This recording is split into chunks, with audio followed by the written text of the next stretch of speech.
낮과 밤이 스치는 시간입니다.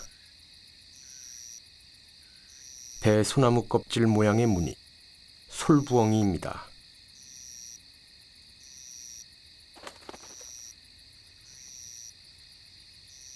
여름에 우리나라에서 새끼를 키웁니다.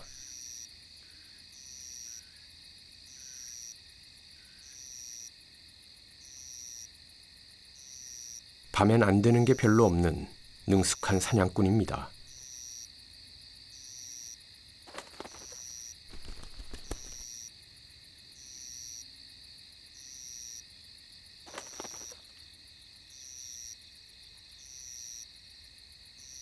무슨 소리가 들리면 그쪽으로 머리를 돌립니다.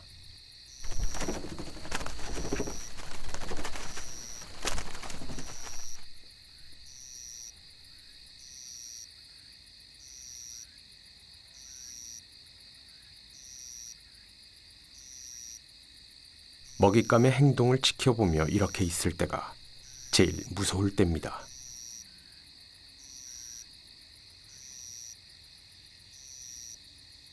박쥐입니다. 점점 정확하게 소리를 찾아갑니다.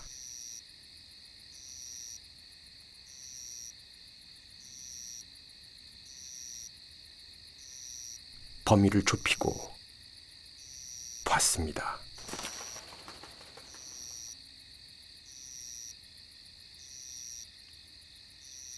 공중에서 낚아채네요.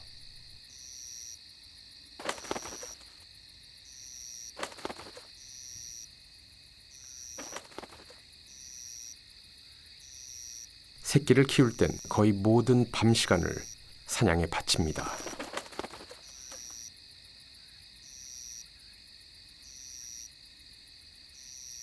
다섯 번에 한 번 정도 성공하는 것 같습니다. 그의 눈은 이 어둠을 대나처럼 꿰뚫습니다.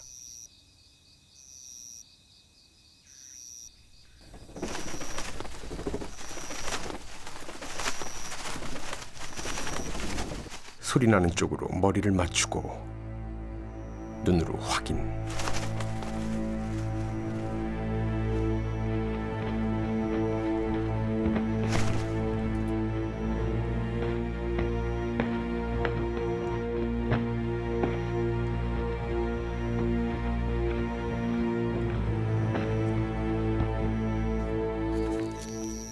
시력, 청력, 그리고 날개의 협동. 이 숲에서 솔부엉이는 먹이사슬 맨 꼭대기에 앉아있죠.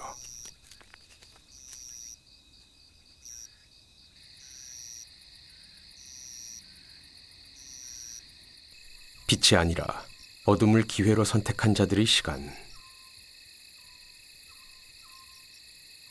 이제 둥지를 나왔습니다.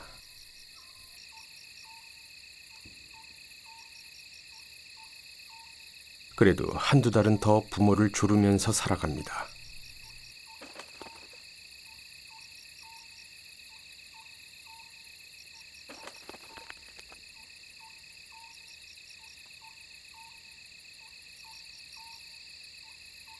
시력과 청력도 갖추고 무엇보다 튼튼한 날개를 가져야 하죠.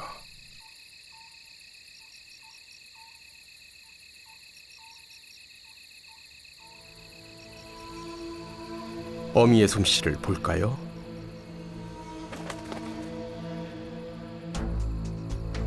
어둠에 묻혀 보이지도 않는 날개로 소리도 없이 천천히 한 번 놓치고 나서도 다시 방향을 트는 저 순발력.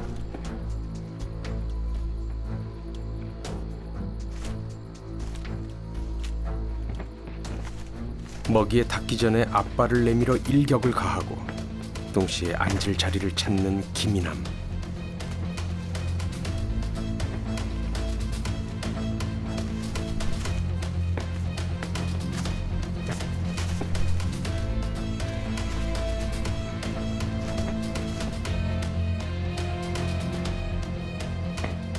정지 비행을 하다가 매처럼 낚아채는 기술.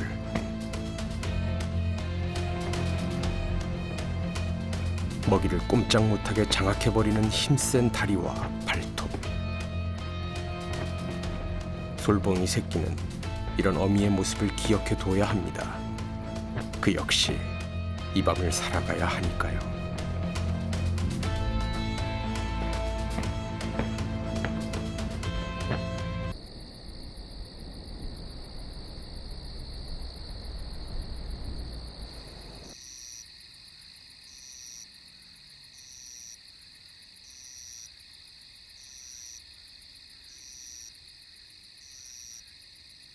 여기저기서 보내오는 생존 신호.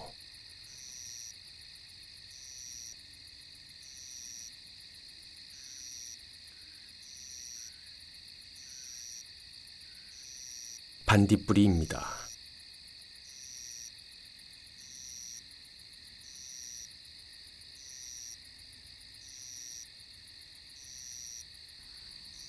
반짝반짝. 수컷은 꽁무니에서 두 줄 빛을 냅니다.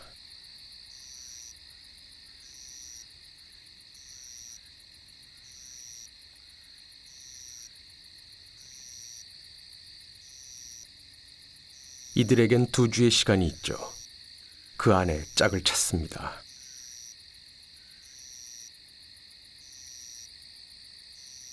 암컷은 한 줄 빛을 냅니다. 두 주 동안 이슬만 먹으면서 이렇게 불빛으로 짝을 찾습니다.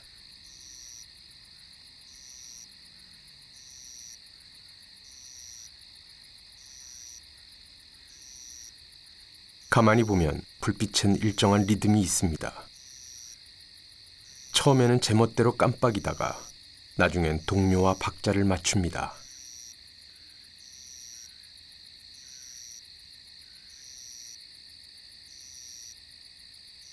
자신이 누구라는 것을 밝히고 자신에게 알맞은 짝을 찾는 신호죠.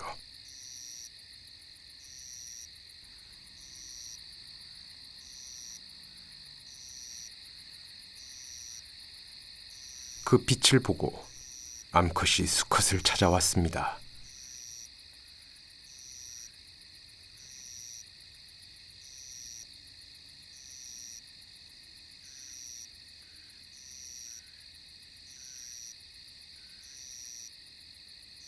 (1년에) 거의 250일을 애벌레로 살았습니다.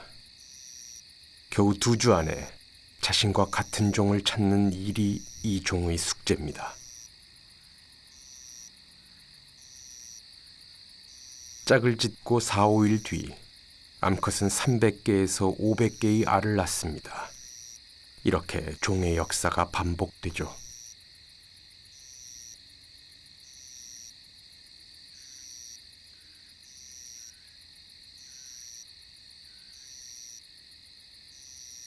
그러니까 이 빛은 울음처럼 절박함입니다.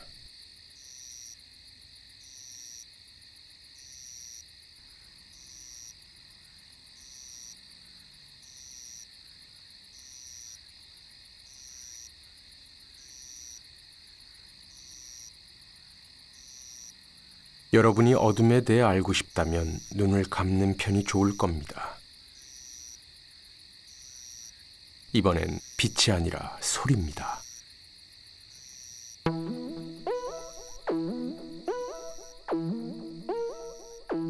박쥐는 눈보다는 귀로 삽니다.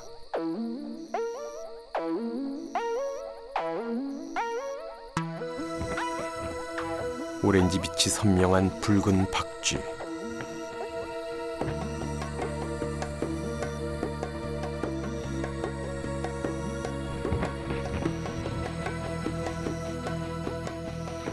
곤충을 먹고 삽니다.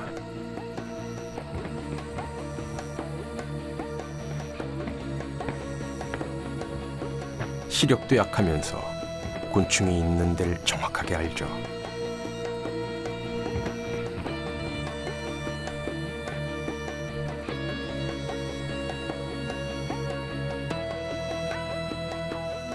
얼굴이 무시무시합니다. 곤충 먹는 박쥐는 좀 이렇게 생긴 편입니다.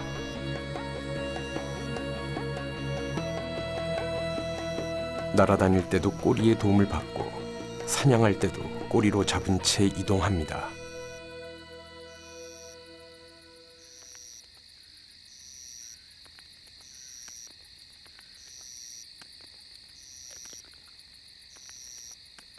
낮에는 새가 곤충을 잡아먹는다면 밤에는 박쥐죠.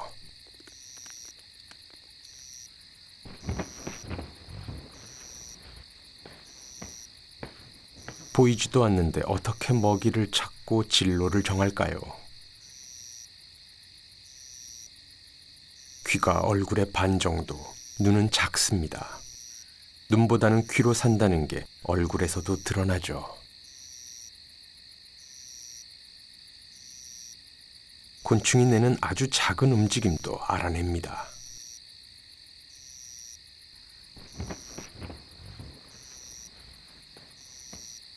곤충을 발견하여 추적하고 사냥하는 데까지 불과 0.5초밖에 걸리지 않습니다.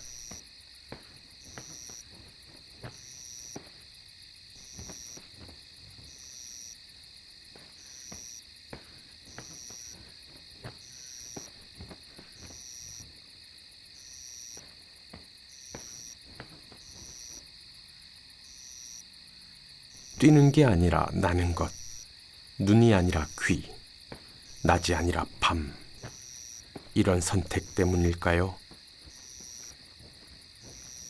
전체 포유류의 4분의 1이 박쥐물입니다.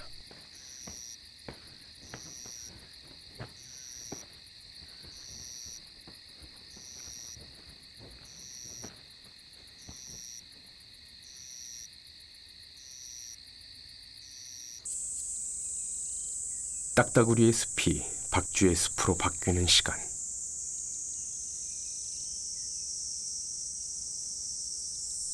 숲은 낮과는 전혀 다른 공간이 됩니다.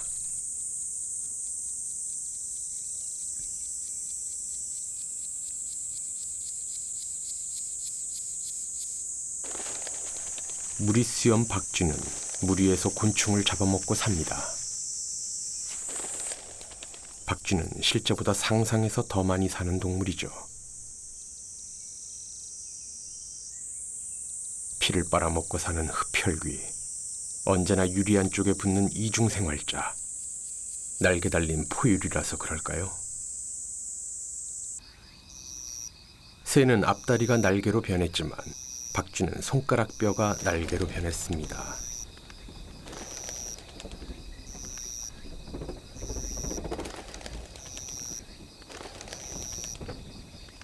그 날개로 비행술이 아주 뛰어납니다.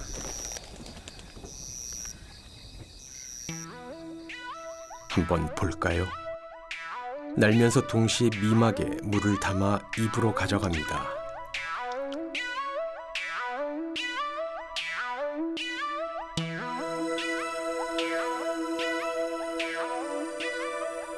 수면을 스치듯 날아와 직접 입을 대서 먹기도 합니다.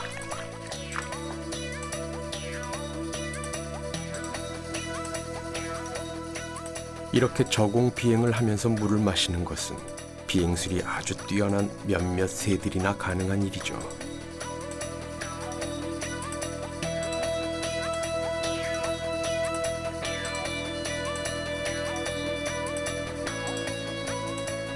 어떨 땐 어류인 물고기보다도 멀게 느껴지는 포유류.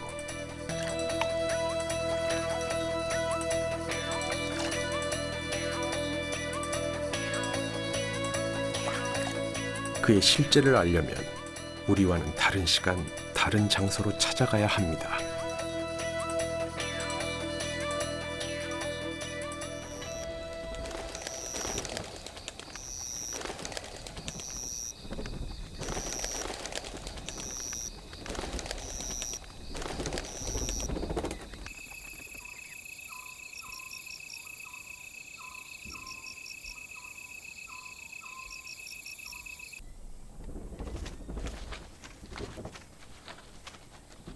관박쥐입니다. 박쥐는 우리가 들을 수 없는 초음파를 낸다고 알려져 있죠. 초음파 탐지기로 잡아봤습니다.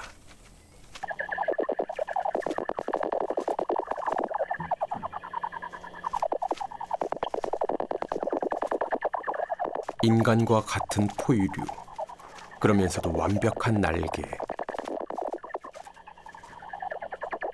새가 발과 부리로 먹이를 잡는다면 박쥐는 날개로 잡습니다.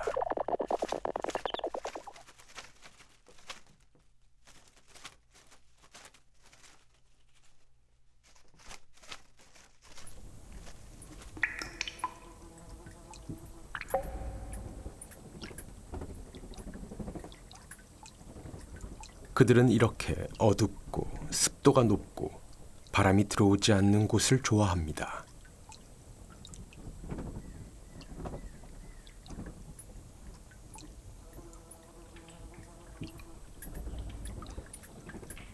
역시 어둡고 습기 찬 곳을 좋아하는 녀석입니다. 동굴에선 수분 부족을 걱정하지 않아도 되죠.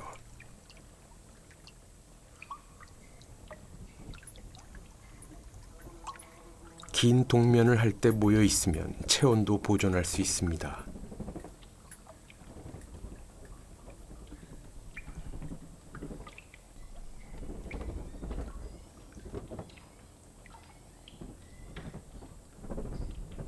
에너지 효율이 떨어지는 박쥐에게 동굴은 거의 완벽한 장소입니다.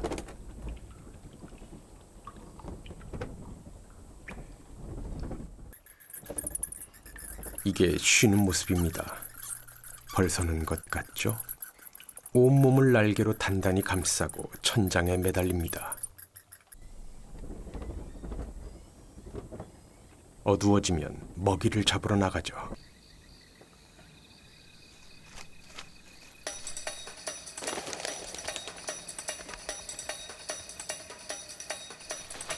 나무 사이를 천천히 능숙하게 납니다. 시속 한 26km? 공중에서 정지할 수도 있고 방향도 잘 바꿉니다.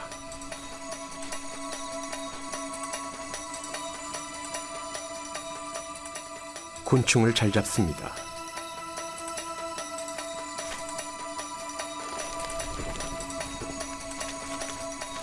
특별한 무기 없이 오로지 날개만으로 어떻게 사냥하는지 볼까요? 포유류의 날개와 곤충의 날개가 공중에서 싸웁니다.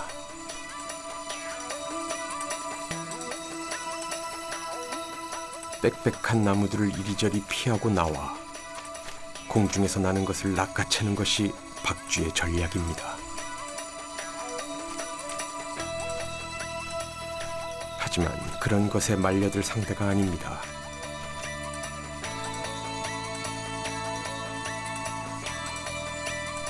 몇 번이나 헛발질인지 모릅니다.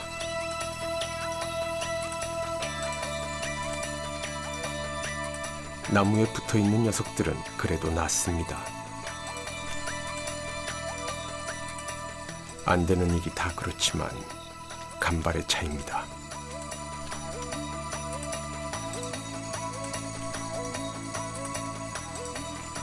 작은 날 것들을 상대하자면 나는 것만으로는 어림없죠.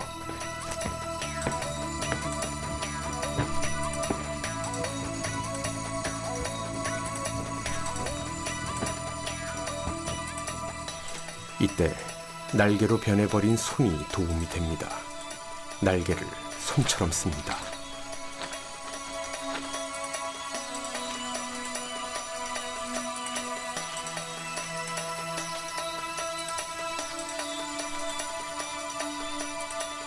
에너지 효율이 낮은 탓에 거의 닥치는 대로 사냥해서 먹습니다.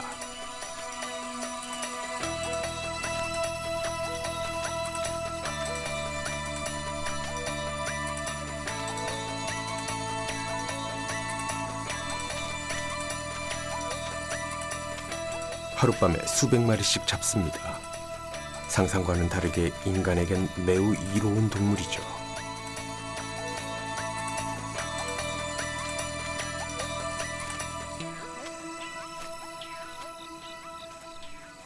쉴 때는 뒷발로 매달립니다. 에너지 손실이 제일 적은 자세.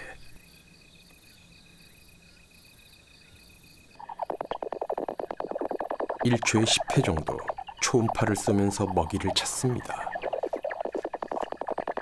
그런데 이 벌레 소리와 나뭇잎 바스락 소리를 어떻게 구별할까요?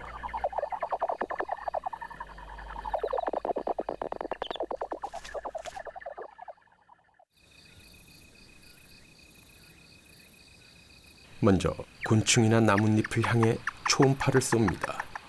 초음파는 박쥐에게 되돌아오죠.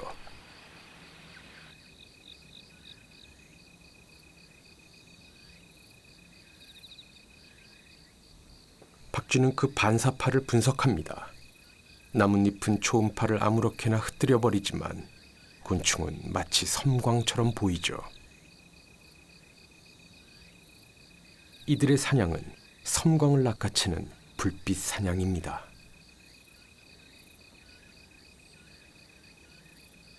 우리가 모르는 소리, 우리가 모르는 빛, 이것이 우리와는 다른 박쥐의 세상입니다.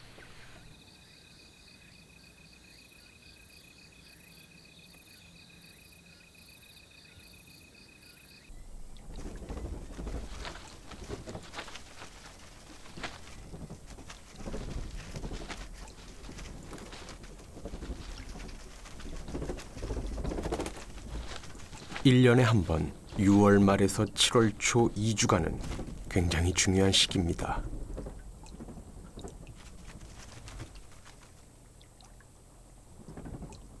새끼를 낳는 시기.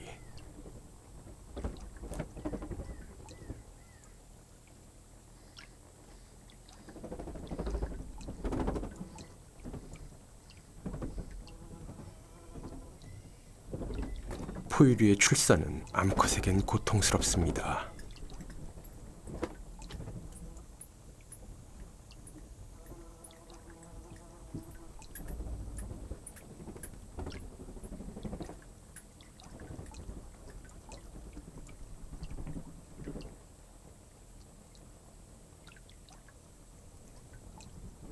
탯줄까지 직접 끊습니다.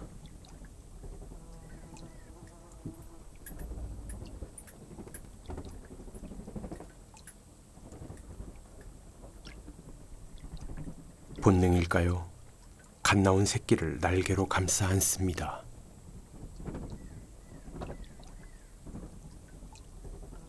박쥐는 한 배에 한 마리나 두 마리 새끼를 낳습니다.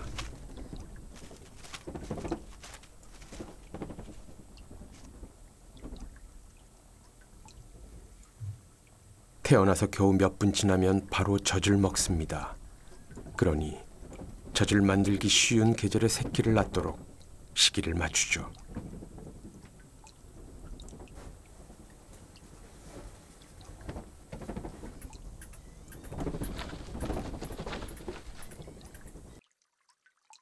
새끼가 웬만큼 클 때까지 배에 새끼를 달고 날아다닙니다.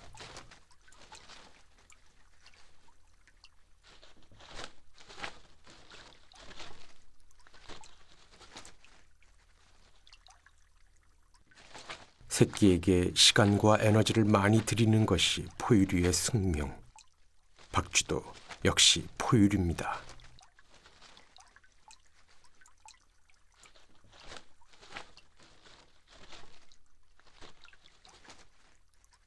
어느 정도 크면 새끼들은 보육장 같은 공간에 따로 키웁니다.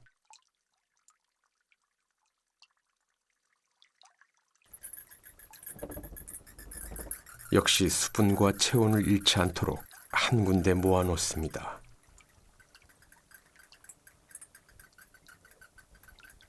새끼는 여기서 독립할 때까지 어미젖을 먹고 자랍니다. 태어난 지 20일 이내에 어미처럼 날게 되지만 어미처럼 사냥을 하게 되는 건 한참 후의 일이죠.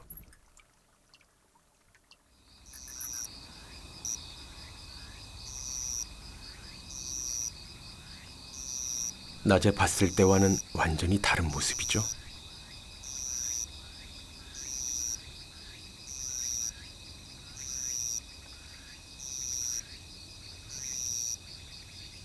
올빼미과의 새입니다.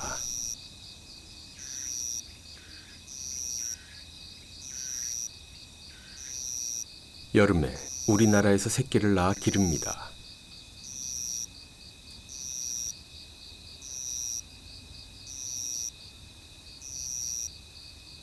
곤충을 주로 먹고 가끔 거미류나 양서류를 잡기도 합니다.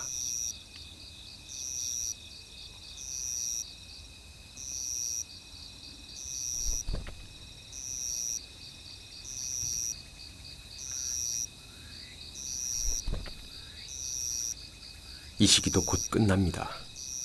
가을에 이동하려면 하루라도 빨리 새끼를 키워 독립시켜야 하죠.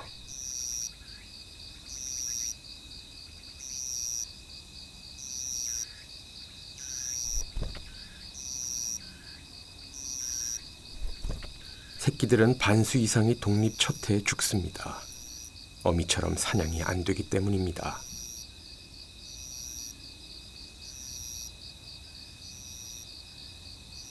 이렇게 늠름한 모습 때문에 이들도 새끼 시절이 있었다는 걸 우리는 잊어버리죠.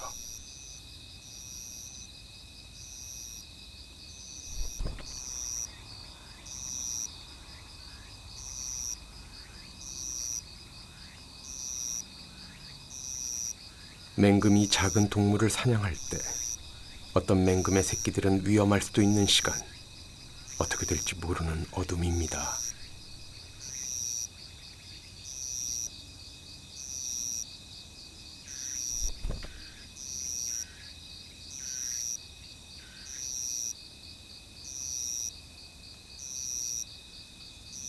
누가 와도 한 번에 알아볼 수 있는 개성 있는 얼굴. 새를 잘 모르는 사람도 그는 잘 알죠. 접시 모양의 얼굴, 무엇보다 상대방을 응시하는 듯한 커다란 눈. 1년에 한 번 번식합니다. 5월 초순, 지금은 먹이가 가장 많을 때죠.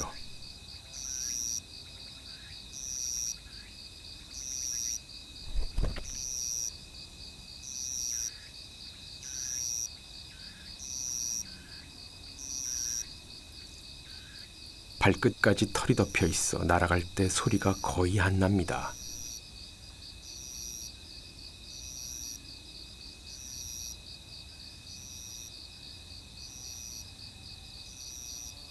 왜 이렇게 특이하게 생겼을까요?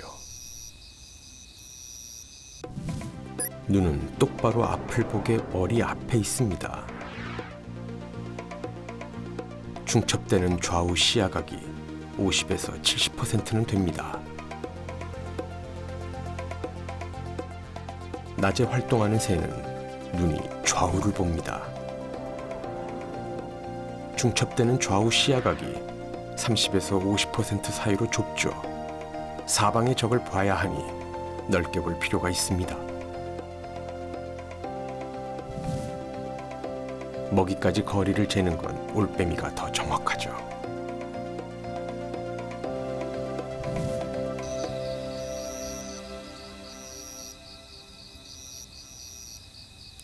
게다가 마른 잎이 바스락거리는 소리까지 들을 수 있습니다.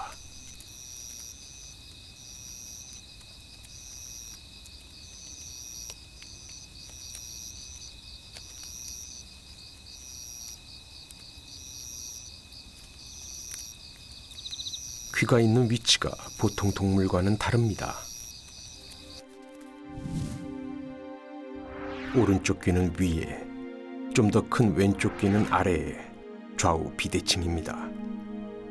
양쪽 귀를 통과한 소리가 뇌까지 가는 시간에 차이가 납니다.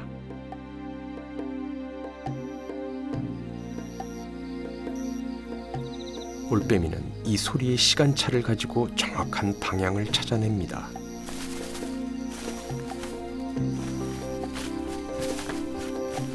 어찌나 고요히 나는지 소리도 안 나죠. 날개 면적에 비해 몸무게가 가벼워 덮치는 사냥에 능숙합니다.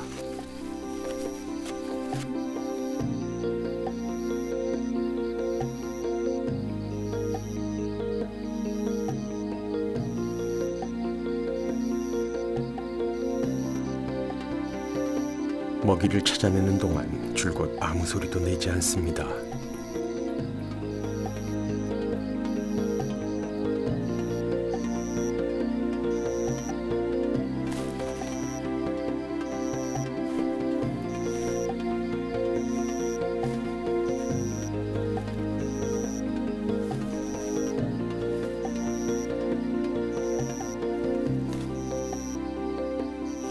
살아보려는 하늘다람쥐의 집착으로 가지가 휩니다.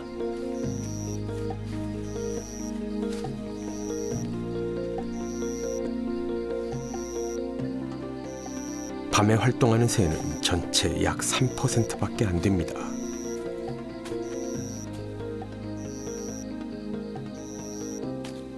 그 중에 대략 절반이 이런 올빼미류입니다.